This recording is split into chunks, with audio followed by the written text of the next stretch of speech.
A young, chipper gazelle stands in the space between the porch and the living room, right on the edge of the doorframe. He might be a few inches taller than you remember him, and his attire is completely unlike his usual style, but there's no doubt in your mind. It really is your cousin smiling brightly at you right now. The sight of his face after so many weeks spent apart is enough to elicit joy deep within your heart. While the present circumstances are the source of other, much angrier feelings. You never told me anything of the sort, you dingus. The gazelle awkwardly turns his gaze to the ceiling as he realizes you won't be convinced that easily. Oh, yeah. I guess I kind of forgot. Can you blame me for being excited, though? I know you can't. Well, you're certainly right about that. As horrible as his excuse might be, it tugs at your heartstrings just enough to be effective. You probably shouldn't let him off the hook so easily.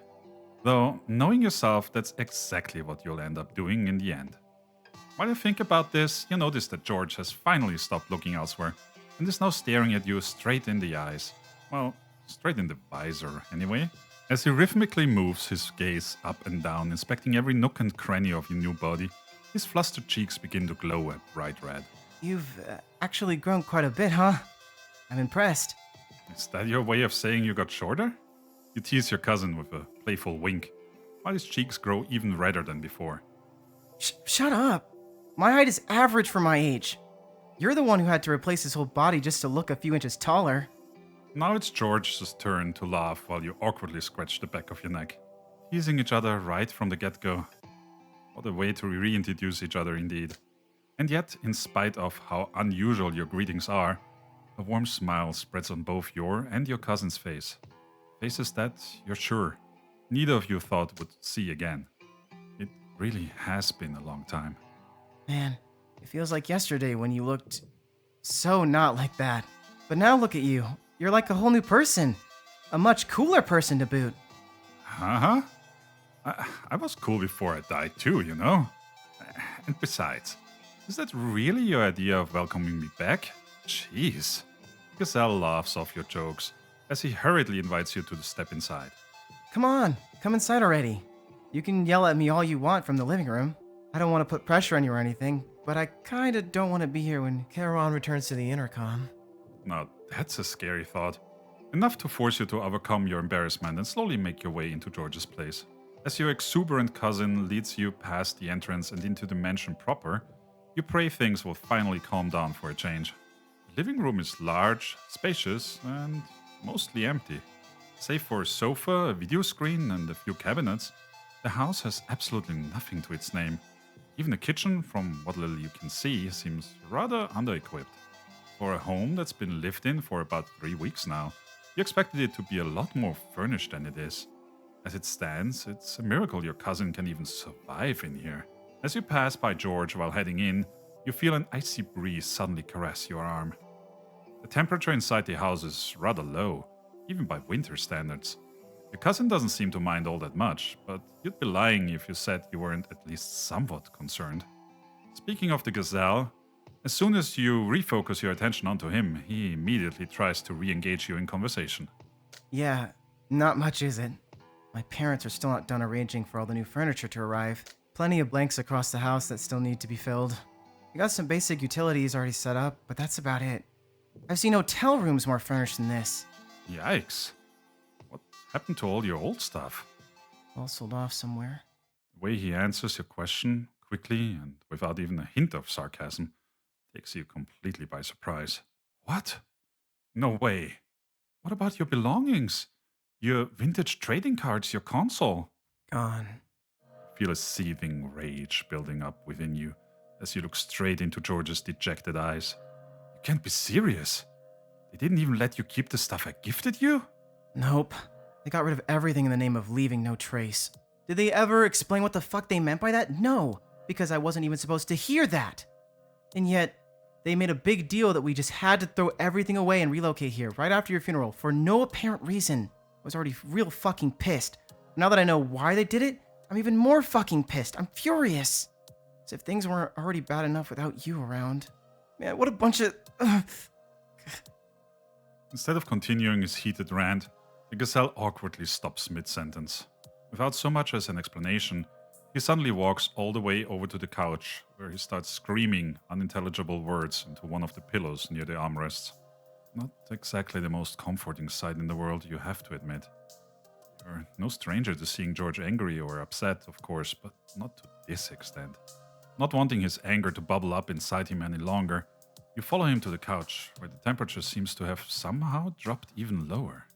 You slowly sit down next to him, resting your hand on his chilly back in an attempt to comfort him. Do you want to talk about it? Hearing your warm, reassuring voice, the boy slowly picks himself up. As he quietly lets go of the pillow he was holding onto for dear life and rests it on his legs, you notice that the side he screamed into earlier is now covered in a thick layer of hoarfrost. Before you can say anything about that, you hear George speak up once again, his voice now more akin to a shout than a whisper. Like, forget about the funeral and the unexplained move to a new place for a moment. Did you know my parents also signed me up for a remote learning program? Did they now? Weren't they always against that kind of thing? They were, until they suddenly weren't. As soon as we got here, they were all like, "You're gonna have to study from home for a while." And I was like, how do I do that? I literally never tried this before, and also, what the hell is happening? So they said, "You'll figure it out, baby. Also, you're grounded." Not like it even matters. I mean, this house is already as empty as it gets, isn't it? It's practically the same thing already. More or less. And you think this is already pretty fucked up, but no. Turns out my parents changed my school as well. So now I'm in a whole new class with teachers and classmates I don't even know. Middle of the school year? You'll figure it out, baby. So yeah, get this. My grades plummeted. Big shock. Then, after my last math exam, my teacher had the gall to ask me why the hell I suck so bad. I told him, you know, it's pretty fucking hard to concentrate on your studies when your cousin just died and stuff. Well, not exactly like that, but you get the point. And you know what he said? What? That's cool and all, but you should still focus on your studies, because that's what your cousin would have wanted. Good God, that's fucked up. I know, right? That's so bullshit. Well, it's not like he said what I told you exactly like that, but... I get the point. So, what did you do? Well, I was about to start crying and leave the conversation at that. But then I thought, man, that's just not a very mature way to end it, is it? So instead, I told him to fuck off and to go ask you if he was so sure of that. But like, not exactly like that, right? Oh yeah, exactly like that. Word for word. Teacher got the point so well, he lowered my grade even further and then snitched on my parents. Real classy-like. Hearing that, my parents started to punish me by confining me to the house. Which I was already confined to anyway, so who cares? Not much they can do to hurt you now, is there? Pretty much. What about your classmates? Have you at least made any new friends at this school? Oh, don't even get me started on those new classmates, alright? They're the worst. I thought my old buddies were boring and lame, but these dudes? They're on a whole nother level. Pretty much everybody knows each other from kindergarten, so there's only one huge mega clique instead of many small groups. And obviously I'm the last one in, so it's not exactly easy to mingle. And then, the rare few times we do hang out in the hall or whatever, they just talk about the lamest stuff possible. Like what? Ebooks and bands mostly, but only the ones that literally everyone's talking about anyway, and they always agree about everything. Sometimes they even talk about school stuff. Isn't that normal? No, they talk about it like adults do, like how hyped they are about the upcoming exams or what they're gonna be studying in college, and they never complain about anything. No, this teacher is a bitch. No sarcastic, I wish they could have given us more homework. Or even a random, man, I wish I had an ability that let me grow big as hell and wreck this place. It's like they're fucking robots or something. No offense. None taken. I'm not a robot to begin with. At least not literally. Still, that sounds dreadful. Doesn't seem like the kind of people you can talk about your favorite video games with. Oh no. They do talk about video games every once in a while. But get this. Every time someone speaks up about them, all they ever talk about is how excited they are for the up-and-coming installment of Zombie Sniper. Oh, I hear the 15th installment is gonna have 4D meta-realistic pseudo-subliminal graphics that'll melt reality itself. I bet it's gonna have over 32 waves of DLC. I'm so excited. It's like they don't know anything else. Every time they open their mouth, it's always, Zombie Sniper this. Zombie Sniper that! Yay! Zombie Man, if I hear anyone talk about that game again. The gazelle's rant lasts a few more minutes, his arms flailing all over the place as he describes his problems in minute detail. Though his issues become progressively harder to understand over time, you try your best to keep up nonetheless. Eventually, having said everything he needed to get off his chest, or perhaps having simply exhausted all the strength to continue, George exhales a long sigh as he slumps against the couch, his tired eyes staring aimlessly at the ceiling. Seeing as he appears to be done for the time being, you decide to give him a couple encouraging pats on the shoulder in an attempt to comfort him. Sounds like you had it rough in the last few weeks. I'm so sorry you had to go through all that. Truth be told, plenty of the things he told you about are outside your realm of expertise entirely.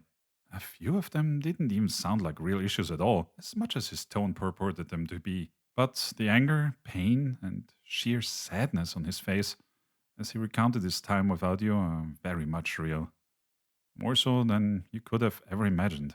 You don't know how the cell will answer your next question, but knowing full well that there are deeper truths he has yet to share with you, you decide to prod even further into his mind. Is there anything else you want to talk about? You're still shivering. Are you sure you're... Do you have any idea how long I've waited to tell someone this stuff? Tell anyone this stuff? George suddenly whispers into the cold air between you, shocking you greatly. Brief bursts of hot air periodically exhale from his mouth as he struggles more and more to retain his frail composure. You hastily attempt to reply, but no words could pierce the cold that has taken hold of the room, even if you could think of any. Seemingly unaffected by the freezing temperature around you, George's rant quickly ramps up in both volume and intensity. 3 weeks. 3 weeks of needless change and turmoil and solitude. 3 weeks of lies, one after another. My own parents lied to me, like they always do. So did the rest of my family. Our family. Tears fall from George's eyes, one after another. Ones that can streak all the way past his cheeks and fall onto the hard ground below, quickly shatter and dissolve into icy bits as sharp as glass. 3 weeks. For 3 weeks, I've been completely alone. Alone with my thoughts, alone with my problems, alone with my grief. How could you do this to me, Isaac? How could you leave me when I needed you most? You said you'd be fine. That you'd come back in a week or so. That I had nothing to fear. And then, before I knew it, you were dead. Dead! And there was nothing I could do about it. George, the cracks in his voice are now too loud to hide anymore. The torrent spewing from his lips is all but unstoppable. The color in his hair begins to fade as his rage intensifies further and further. You can only tremble in your seat as you listen to your cousin's every blood-chilling word. Can you imagine what it was like to one day wake up and find out you died overnight? That while I was up sleeping comfortably in my bed, you went and disappeared forever? That I was still alive and you weren't? What happened wasn't your fault. You try your best to speak louder than the blizzard rapidly taking over the room. Your words soon disappear into the howling winds around you. Meanwhile, every word George speaks cuts into you like 1,000 blades, sapping every bit of your strength from within. And yet, you cannot say you blame him. After all, you deserve this biting cold, this chilling frost, this betrayed anger. I tried. I swear I tried. I tried so hard to stay strong in spite of everything. To stay positive and smile just like you would have wanted. But how was I supposed to do that without you? How was I supposed to stay strong without you? I was just... I was so scared and sad and... After a while, George's speech degenerates into senseless wheezing, his every word now requiring immense effort and fatigue only to be stuttered. Nonetheless, he perseveres in his efforts, or tries to, as best as he can. And you were, and I was... Before you even realize it, you have your arms wrapped tightly around the young man's chest, holding his freezing body as tightly as your fading strength will allow. Braving the cold, braving the fear, you finally say what you should have told him as soon as your gazes crossed on the porch outside. I'm so sorry. I'm so sorry for leaving you, George. It's hard even for you to keep your words unbroken, your message coherent, as you apologize. Though you try to be strong for your cousin, you reckon you're quite close to your breaking point as well. I've never wanted to lie to you. I never wanted to abandon you. I know I couldn't keep my last promise to you, but I swear I'll never leave you again. You hear heavy wheezing and sniffing as the gazelle cries loudly into your chest. You promise? I do, You won't leave me again? I moaned. A brief sigh of relief exhales out of your cousin's mouth upon hearing your words. Slowly, his muscles start to relax one by one, leaning more and more into your loving embrace. Even the cold begins to lose some of its strength in time. As heartwarming as it seems, the feeling is far from perfect. You can still feel all the places where George's words cut into you like knives, and the suffering those wounds still cause. But it's alright. Because you're here now, and so is he. And nothing will ever change that again. It is with this hope shining bright in your mind that you finally relax your embrace and allow yourself to feel happy at last.